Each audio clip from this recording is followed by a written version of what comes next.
From the Legomicus Studios, this is Euro Legomicus. We're not Euroyard anymore. We're Euro Legomicus. Rebranding all that, but we're back because we need to talk about the 2026 Eurovision Song Contest, which just happened. And maybe we would have talked about this a little sooner, but the whole rebrand and all the other shit we had to do. So we're just circling back to this now, but there are some interesting results in here that we want to try to break down. Of course, as you know by now, and if you don't know it, I'm not sure what you're doing on this channel, how you might have ended up here. Thank you, algorithm. But if you ended up here and you don't know, Bulgaria won the Eurovision Song Contest in 2026. First time Bulgaria has ever won the Eurovision Song Contest. Of course, they came in second in 2017. They've had some top fives before this. Once in a while, they get a top five. But this is the first time they've ever won. So we'll go into their results and several other countries that we have picked out. But, some very interesting results in there this year. So let's just get right to it. So on your screen right now, you see the results of the grand final. These were the points. This was the scoreboard as it appeared. Of course, it's not the actual scoreboard that was on the screen. We're not taking anybody's graphics. But you've got Bulgaria as the winner, 516 points, 173 points ahead of Israel. That is the largest winning margin in terms of points in Eurovision history. And then in third place, you had Romania getting the bronze medal at 296. But then every country in the top 10 got at least 200 points. So you had Australia in fourth at 287, Italy in fifth at 281, just beating out Finland, who were the odds-on favorite going into the contest on the day of the contest. They got 279, which is still a really good result. But a lot of people thought they were going to win. I thought they were going to win, and they didn't win. And then you've got Denmark in seventh at 243, Moldova 226 in eighth place, Ukraine 221 in ninth place, just beating out Greece, Ferto Akilas in 10th at 220.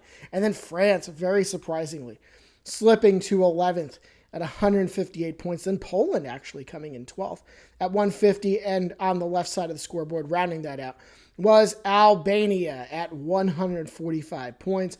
And then on the right side of the scoreboard, you have Norway, Croatia, Czechia, Serbia, Malta, Cyprus in 19th, Sweden in 20th, a big surprise. I mean, sure, was it one of their stronger efforts? No, but still very much a surprise to see Sweden that low on the scoreboard. We will talk about them some more in a little bit. And then the bottom five this year, unfortunately for them, it was Belgium, Lithuania, Germany, Austria, and sadly, again, the UK. So now what we want to do is we want to break out televote versus jury vote. So the numbers you see here, no, these are not people's blood pressure readings. Some of these would be very, very unhealthy if they were. No, so the left number that you see, that is the televote score, and the right number that you see, that is the jury score. So you see Bulgaria was actually the first in years to win both the jury vote and the televote. I believe the last one was in 2017, which ironically, Bulgaria came in second and was very much a contender for the win that year. Now, Israel had been expected to do very well in the televote. They did do very well, but they actually only came in third in the televote. I think a lot of us were expecting a bigger televote for them, but like I said, they came in third. And the country that actually beat them out for second place, Bulgaria was in first. The country that beat them out for second place is right below them. That was Romania. So they got 232 points in the televote, but only 64 with the jury. So the televote really rocketed them up. So then you have Australia, only 122 points on the televote. The televote sometimes can be a problem for Australia. I mean, God, you think about what happened 10 years ago to Damien, who, of course, was at the contest. She was Australia's spokesperson this year. She actually won the juries in 2016 and did not win the televote, and it ended up costing her the win at Eurovision. Then you see very balanced by Italy. They got 147 in the televote and 134 with the jury. So if you're consistently good like that, you're going to get a good result. You're not going to win. There's no way that 200-something points was ever going to be enough to win this contest, but certainly a good showing for them. Finland was also very consistent But whereas I thought Finland, we would have seen them much higher with the juries. Finland, of course, we will get deeper into their results. They did not win the juries. They weren't really even close. So Dara got 204 points to win the juries, and Finland got 141, so they were over 60 points behind. So I think as those jury results started to come in, we knew that it wasn't going to be Finland's night. And then you see what happened to Denmark. My friend Søren out in Denmark, he only got 78 points on the televote, but this is actually after tying for second with the juries with Australia for 165 points. And then Moldova is another country where it swung the other way, did extremely well with the televote, not so well with the juries. The latter part, and actually the former too, neither one of those things surprises me. Let's just put it that way. And then Ukraine, I guess I'm not surprised by how that went either. Ukraine gets a pretty reliable televote a lot of the time, so I'm not surprised they did well with the televote, and I honestly think their jury score was basically where it should have been. And then Greece, actually the fact that Greece did better than a few countries with the juries, that's actually a little surprising. I actually didn't think they would do well with the juries at all, but they got 73 points with the juries, which really isn't bad. And then 147 with the televote. I will have more to say about Greece in a minute. France, that is quite the split they got there. So 144 points with the juries. You knew this song from France was jury bait. It was jury bait all the way. You knew that was the case. I didn't think it would do quite that poorly with the televote. Only 14 points. But you did see some songs, like we just talked about Israel. You talk about Bulgaria. You talk about Romania. You talk about Moldova. Songs that were just sucking away televotes. So at the end of the day, there just wasn't enough for France to go around. And then Poland actually was very, very similar. It's a very jury-coded song, but just did not do well with the audience. Albania actually did a little better with the audience. 85 points with the televote, only 60 with the juries. I would have thought that was a little more jury-coded. But then this actually surprises me that Norway was such a split, that it would do much better with the juries than I expected and actually much worse with the televote. It ended up about where I thought it was going to end up. It's just interesting to see the route that it took to get there. Because again, much better with the juries than I thought, but much worse with the televote. So I guess it all just kind of averages out. I want to highlight Czechia there at 16th. So that was when I was doing predictions for the second semifinal. Czechia was the only country I missed there. And I figured if it wasn't Armenia that got in, it was going to be Czechia. So Czechia did get in. I figured they were going to come in around 14th or 15th place. They ended up in 16th.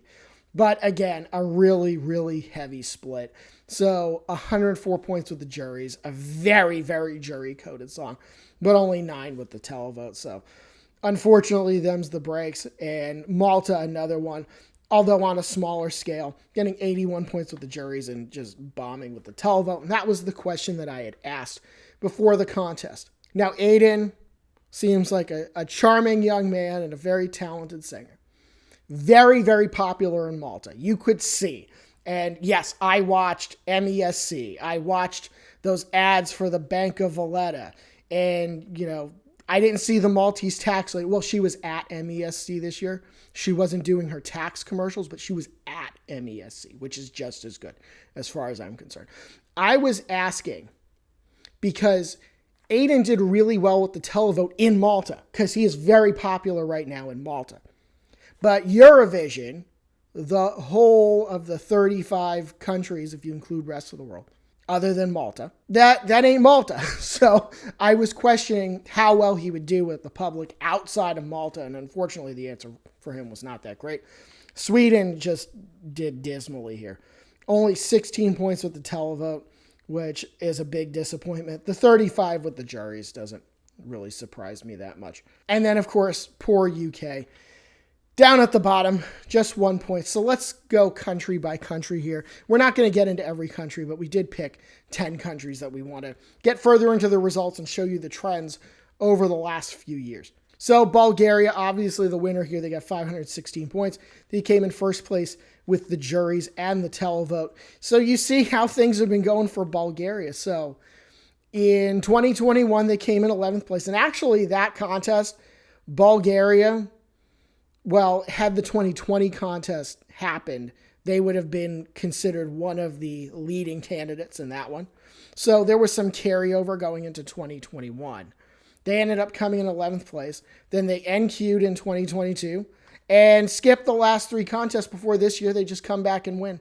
So we hadn't seen Bulgaria in a little while, and they just kind of out of nowhere come and win the contest. So good for them. Really good for them. And as you can see, Bulgaria actually got points at the grand final from every country. And if you see ROW there on the right side of the scoreboard, that is rest of world. So they got points from every country or global entity that they could have. Of course, Ukraine actually gave them the fewest points. Ukraine only gave them 4 points between the jury and the televote, whereas Australia, Denmark, and Lithuania gave Bulgaria the maximum number of points that they could have, which is 24. And then you see a lot of, you got 22s and 20s and 18s and 17s and 16s. So Bulgaria racked up a lot of points from certain countries. So some of the countries they did get points from that you see on the list, not too surprising.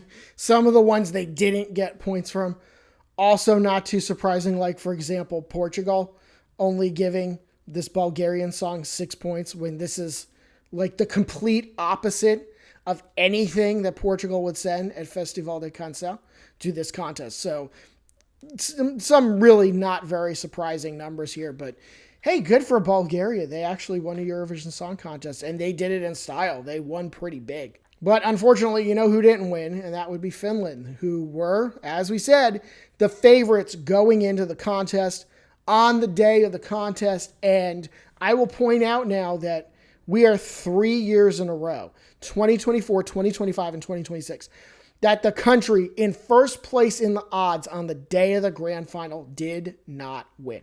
In 2024, it was Croatia. In 2025, it was Sweden.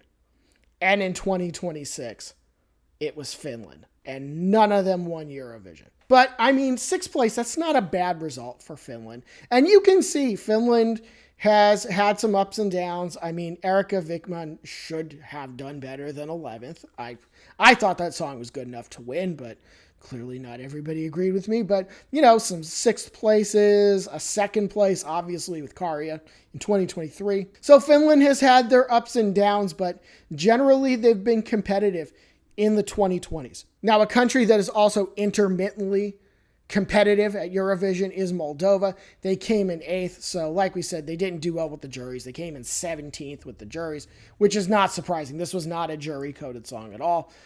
And 4th place in the televote, so that ended up carrying them into 8th, which is their best since 2022. So that was, of course, a top 10 finish.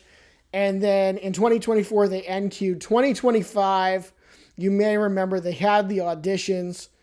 The auditions did not go well, at least as far as TV Moldova was concerned. So they ended up not only bagging the whole selection show, but they withdrew from Eurovision. They just said, nope, we're not doing it. Like, that's it. We're pulling the plug. And then they come back this year, and, I mean, the national final, they really jazzed it up this year. It looked really good. And they ended up coming in 8th place, so a good result for them. Now, Greece. Let's talk about what Achilles did here. So, 12th place with the juries, actually, that's better than I thought. Because, not really a jury-coded song at all, but did okay. And came in tied for 6th in the televote with 147 points.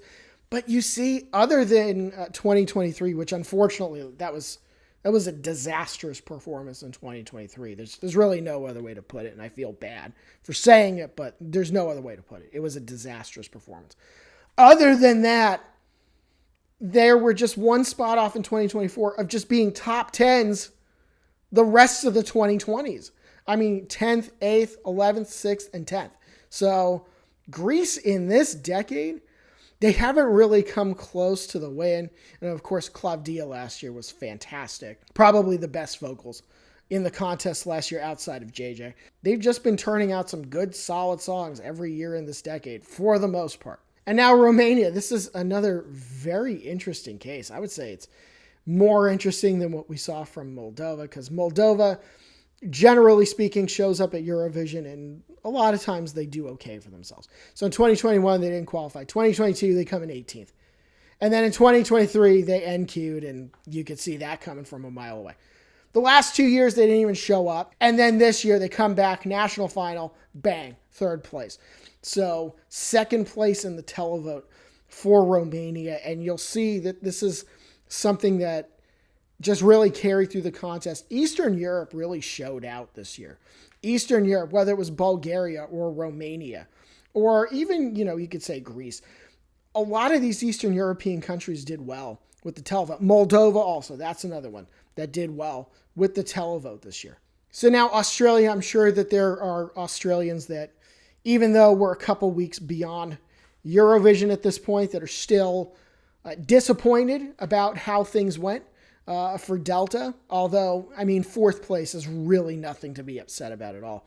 So came in second place, tied for second place actually, with the juries, and only got ninth place with the televote. Some people were saying, well, maybe the sound of the song is a little bit dated and people aren't connecting with it. And what I was wondering if it might happen, people out there in televote land saying, I can't vote for Australia because it's not in Europe, and who would host the contest. So I'm sure somebody asked that question somewhere. But you look at what Australia's done. When Australia came into the contest, they came out of the gate hot.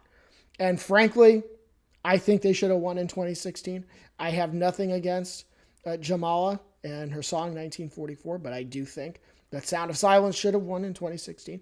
But be that as it may, since COVID, things have been kind of trailing off for Australia. This is definitely Australia's best effort in some time. And then, of course, you had them with ninth place in 2023. That was a great entry by Voyager. And then the last 2 years, NQs. Their 3 NQs have been in this decade so far. So Australia's back at Eurovision. Australia's coming back. And you'd like to see them build off of it. I would, because Australia has already, in a decade plus, sent some really great entries to the contest. Now let's talk about Denmark. So Denmark came in 7th. They were tied for second with the juries at 165. Only 78 televote points. But look at the trend for Denmark. The trend is their friend. And let me tell you, Mother Sissel walked so that Søren could run. Because you had Sissel, who is a queen, and we love her. She broke the NQ streak that Denmark had. She didn't do great at the final, admittedly, although I liked her song. And then look at what Denmark did this year. Back into the top 10 with a very good performance. So Denmark is back on the upswing, and next year we'll see if they can make it 3 years in a row qualifying, and who knows, maybe they can get into the top 5 next year. So now if you want to talk about a picture of consistency at Eurovision, you have to talk about Mia Bella Italia. So they came in 5th place with Sal Da Vinci's song, 6th with the jury, 6th in the televote. But you add that up and they ended up in 5th. Go figure. So, of course, they won in 2021 with Zitia Buoni. But then after that, some really good performances and some really good results. It actually kind of bothers me on a fundamental level that 7th place there, the lowest one, was actually one of my favorites out of this whole group from Angelina Mango. But you know what? Can't really complain. 2024 was a crazy year. But she did pretty well. All of these Italian artists do pretty well. And it just seems like whatever Italy cranks out of Sanremo, they're just going to do well. So we have seen that time and time again in this decade, starting with Måneskin winning in 2021.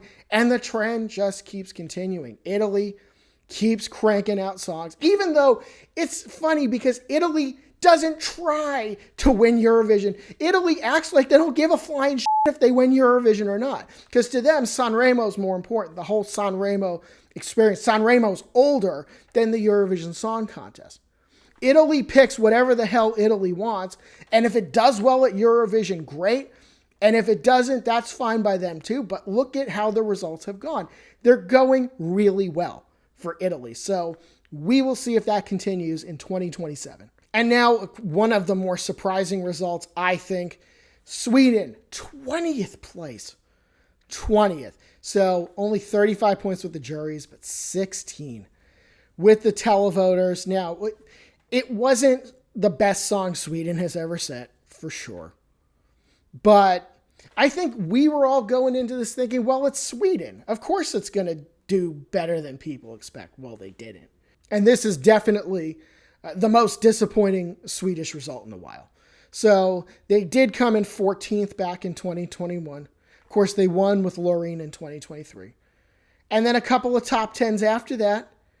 And I thought that they had a decent chance of winning last year. And then they just crater this year. So we will see. You know, I've heard some people talk about, is Sweden going to tweak Melfest? Is this a wake-up call for Sweden? I don't know. I don't have any of the answers to that. But it'll be interesting to see how Sweden responds, because I don't think they're used to finishes like this. So we'll see. And then the last country I want to talk about here, the United Kingdom. One lonely point for Sam, otherwise known as Look Mum. No computer. Look Mum, 1 point. And that was from a jury. And we'll get to that in a second. Another picture of consistency, unfortunately, except for 1 year. Unfortunately, unlike with Italy, it's a picture of consistency in the other direction. So last place in 2021, towards the bottom in 2023, not too great in 24, 25, and then at the bottom again in 2026. And then Sam Ryder, right there in 2022, damn near won the contest. But then other than that, it really has just been slim pickings for the UK. And if you're wondering who that 1 point came from, it was from Ukraine. So a very lonely scoreboard here. They got 1 point. So, you know what? The UK, they took a risk. We've been talking about it. We talked about it during Eurovision season. They took a risk. They sent one of the most British songs I've ever heard in my entire life. And I appreciate that they tried. It didn't work, unfortunately, for them. So who the hell knows what the BBC is going to do now? Because it just seems like, other than Sam Ryder, like if you're looking to bring him on again, I don't know. I don't know if he's releasing new music. But other than that, other than him, nobody's really done much anything. And it just doesn't really seem to matter where they look. So who knows what's going to happen to the UK next year, if it's going to be more of the same or if they're actually going to turn things around at some point. But that was a more in-depth look at the results of the 2026 Eurovision Song Contest. So we are moving on now to 2027. There's already been a lot of discussion about what that 27 contest is going to look like in Bulgaria. So if you'd like to find out more and get our opinions, national final season will be here in like 6 months. So stay tuned for that. At Eurologomicus, like and subscribe. Follow us on social media. We'll see you soon.